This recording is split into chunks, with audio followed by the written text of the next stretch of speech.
And welcome to the topic Pancreatic Tumours in the module Gastroenterology and Hepatology. By the end of this topic, you should be able to define pancreatic tumours, explain the pathophysiology of pancreatic tumours, describe the clinical presentation of a patient who comes in with pancreatic tumours, outline the investigations in the diagnosis of pancreatic tumours, and discuss the management of pancreatic tumours. Let's get started. Pancreatic cancer arises from when the cells in the pancreas, which is a glandular organ behind the stomach, begin to multiply out of control and forms a mass. These cancerous cells have the ability to invade other parts of the body.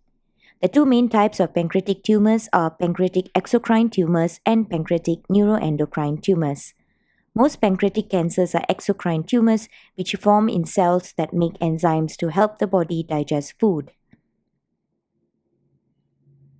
Among the risk factors that contribute to the risk of developing pancreatic cancer include smoking, diabetes, chronic inflammation of the pancreas, which is pancreatitis, family history of genetic syndromes that can increase cancer risk, including the BRCA2 gene mutation, Lynch syndrome, and familial atypical mole malignant melanoma syndrome, family history of pancreatic cancer, obesity, and older age, as most people are diagnosed after the age of 65. Cigarette smoking is responsible for about 25% of pancreatic cancers.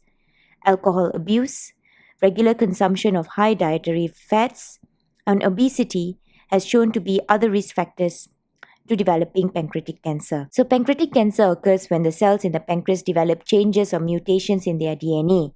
A cell's DNA contains the instructions that tell the cell what to do, and these mutations tell the cells to grow uncontrollably and to continue living after normal cells would die. These accumulating cells can form a tumor. When left untreated, the pancreatic cancer cells can spread to nearby organs and blood vessels and to distant parts of the body. Most pancreatic cancer begins in the cells that line the ducts of the pancreas. This type of cancer is called pancreatic adenocarcinoma or pancreatic exocrine cancer. Less frequently, cancer can form in the hormone-producing cells or the neuroendocrine cells of the pancreas. These types of cancer are called pancreatic neuroendocrine tumours, islet cell tumours, or pancreatic endocrine cancer. Typically, pancreatic cancer first metastasizes to regional lymph nodes, then to the liver, and less commonly to the lungs. It can also directly invade surrounding visceral organs such as duodenum, stomach, and the colon, or it can metastasize to any surface in the abdominal cavity via peritoneal spread. Patients with pancreatic cancer may present with the following signs and symptoms: significant weight loss, which is a characteristic feature of pancreatic cancer; mid-epigastric pain, a common symptom of pancreatic cancer, sometimes with radiation of the pain to the mid-back or lower back region; often unrelenting pain, nighttime pain often a predominant complaint; painless obstructive jaundice, most characteristic sign of cancer of head of pancreas; pruritus, often the patient's most distressing symptom; depression, abdominal pain that radiates to the back, loss of appetite or unintended weight loss, yellowing of the skin or jaundice, pale colored stool, dark colored urine, and also, as mentioned, itchy skin. Other signs that you can pick up would be newly diagnosed diabetes or existing diabetes that's become more difficult to control, formation of blood clots, fatigue, migratory thrombophlebitis, palpable gallbladder or known as Courvoisier sign, developing advanced intra-abdominal diseases, so you'd want to anticipate presence of ascites, a palpable abdominal mass, hepatomegaly from liver metastasis, or splenomegaly from portal vein obstruction.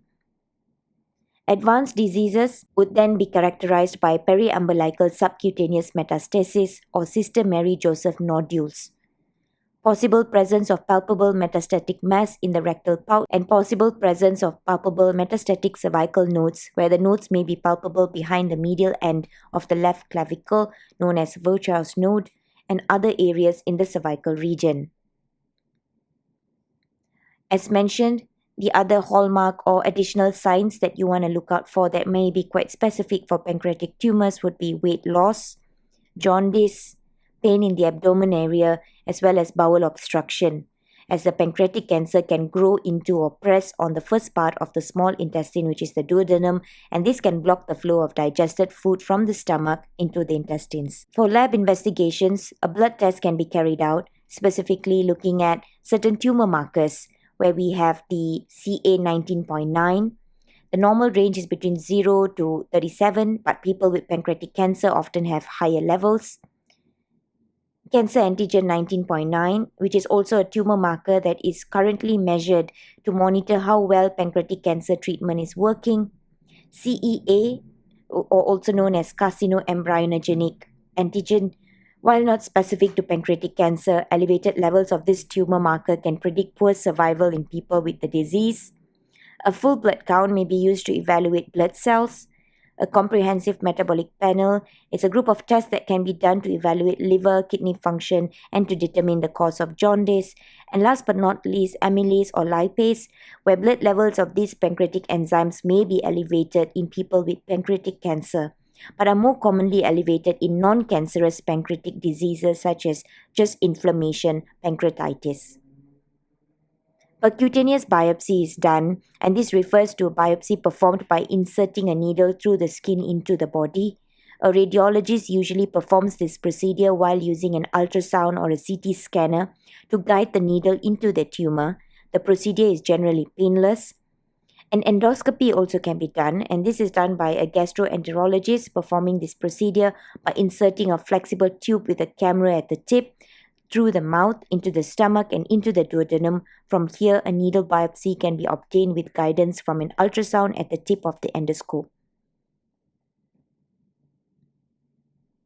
Imaging tests use X-rays, magnetic fields, sound waves, or radioactive substances to create pictures of the inside of the body. And here, imaging investigations are done to look for suspicious areas that might be cancerous, to learn how far the cancer has spread, to help determine if the treatment is working, and to look for signs of cancer coming back after treatment.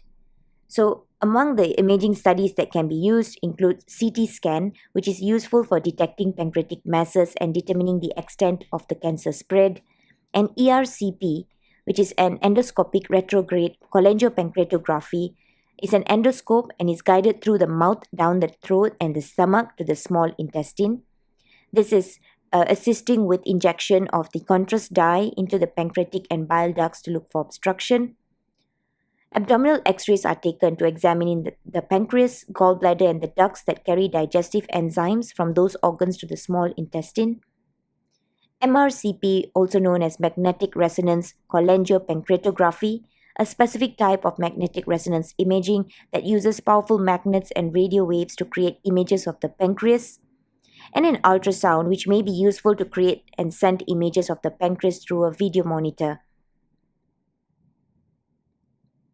When it comes to management, there are a few modalities that can be administered and advocated for patients with pancreatic tumors. Radiation therapy is the use of high-energy X-rays or other particles to destroy cancer cells. So the doctor who specializes in giving radiation therapy to treat cancer, which is known as a radiation oncologist, would carry out this procedure. The most common type of radiation treatment is called the external beam radiation therapy, which is the radiation given from a machine outside the body. Then we have chemotherapy. Chemotherapy is the use of drugs to destroy cancer cells, usually by keeping the cancer cells from growing, dividing, and making more cells. So here, some drugs are approved by the US FDA for pancreatic cancer, and these include capecitabine, or known as Xeloda, fluorouracil 5-FU, gemcitabine, leucovorin, and oxaliplatin. There are generally more side effects when two or more drugs are used together. So combination treatments are usually best for people who are able to carry out their usual activities of daily living without help. The choice of which combination to use varies depending on the cancer center and often depends on the oncologist's experience with the drugs as well.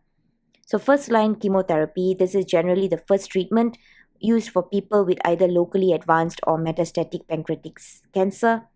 Second-line chemotherapy is when the first treatment does not work or stops working to control cancer growth, and the cancer is called refractory. Then we can also look at immunotherapy, also called biologic therapy, which is designed to boost the body's natural defenses to fight the cancer.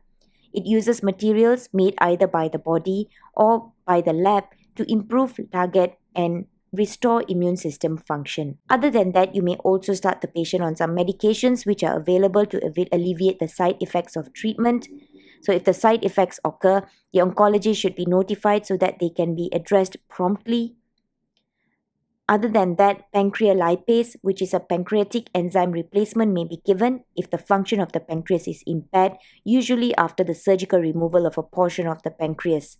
This oral medication is taken with meals to aid in the digestion of food and in the prevention of a problem with absorption of nutrients called steatorrhea. Finally, we have pain management medication, which is commonly given because there might be pain associated with pancreatic cancer, and this commonly happens. As for surgery for pancreatic cancer, this may be combined with systemic therapy and or radiation therapy. So typically, these additional treatments are given after surgery, which is called adjuvant therapy. Anything that's given prior to the surgery is called neoadjuvant therapy. So different types of surgery are performed depending on the purpose of the surgery.